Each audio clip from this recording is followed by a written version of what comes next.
Pelan-pelan kejelasan penggunaan hak angket tampak makin jelas. Calon Presiden Ganjar Pranowo juga mengungkapkan partainya PDI Perjuangan sedang mempersiapkan syarat-syarat untuk mendorong hak angket di DPR.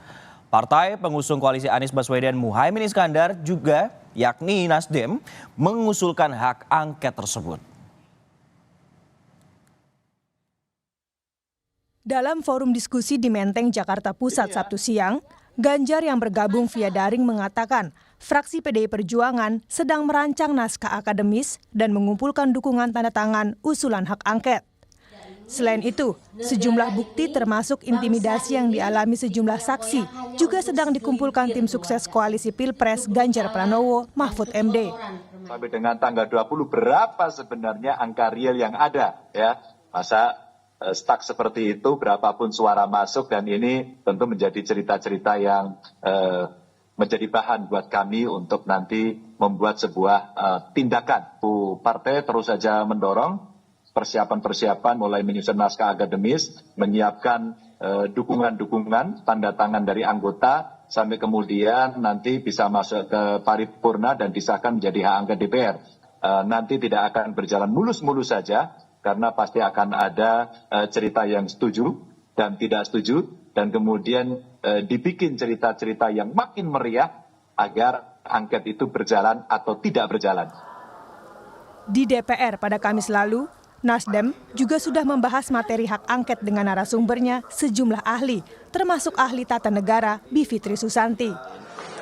Yang jelas komunikasi informal memang sudah berjalan ya, diskusi-diskusi antar anggota sudah berjalan, tapi tetap kita membutuhkan komunikasi formal antar pimpinan fraksi. Sekarang kita juga tinggal menunggu komunikasi yang lebih intens dengan PDI Perjuangan ya, karena di tingkat DPP sudah berjalan untuk ketiga partai ini, tentu juga harus ditindaklanjuti untuk di tingkat fraksi, apalagi sekarang sudah mulai masuk masa sidang ya, tentunya kita harapkan komunikasi itu bisa berjalan lebih lancar lagi. Bahkan, Nasdem akan maju mengusulkan hak angket dengan atau tanpa PDI Perjuangan.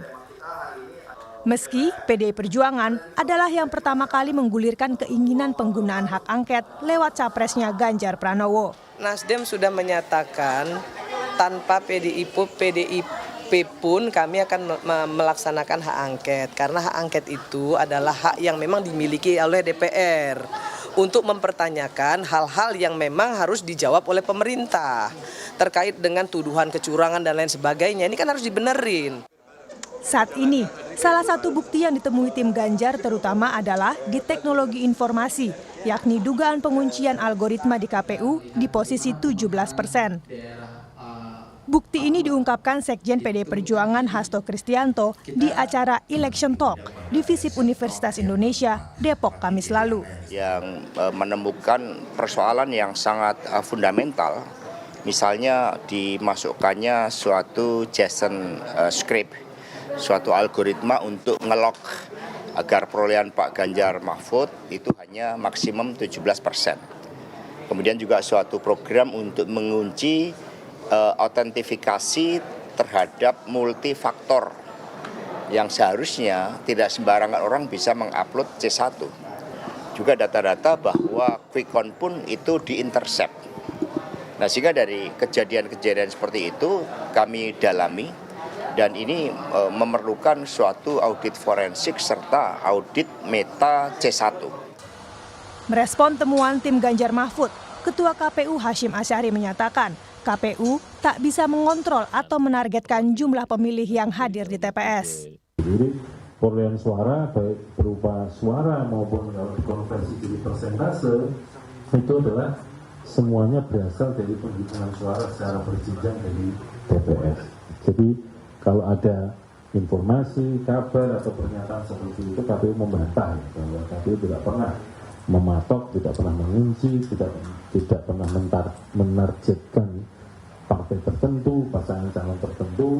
Sejak awal harus suara yang sebenarnya tidak ada. Jadi semuanya yang dihitung KPU itu berasal dari perolehan suara di TPS. Sementara, menurut Wakil Presiden ke-10 dan ke-12 Republik Indonesia, Yusuf Kala atau JK, hak angket adalah cara yang bagus dalam politik saat ini untuk mengklarifikasi permasalahan yang muncul dalam pemilu 2024. JK, yang juga Ketua Umum Golkar periode 2004 sampai 2009, baik untuk ketiga pasangan Capres-Cawapres, termasuk yang sedang unggul dalam hitung cepat, yakni Prabowo Subianto dan Gibran Rakabuming Raka. Jadi menurut saya hak angket itu baik untuk ketiga-tiganya, baik untuk nomor 1, baik untuk nomor 2, 3, supaya kalau nomor 2 menang, dia ada klarifikasi bahwa dia menang tanpa masalah, tanpa menyisakan masalah. Terhormat. Jadi nanti dukungan masyarakat penuh kepada. Kalau tidak, ini kalau berlanjut demo ke demo, kapan akhirnya nanti? Karena itulah lebih baik kita bawa masalah ini bukan di jalanan, tapi di DPR. Itu lebih terhormat bangsa ini. Dan lebih baik untuk ekonomi kita, lebih baik untuk politik kita. Hak angket adalah hak politikus DPR pernah digunakan berkali-kali di saat pemerintahan Susilo Bambang Yudhoyono, termasuk saat berpasangan dengan JK. Namun, di saat pemerintahan Joko Widodo, usul menggunakan hak angket baru muncul di ujung periode kedua Jokowi. Tim Liputan, Kompas TV. Guna menjaga pemerintahan dengan segala kewenangannya tidak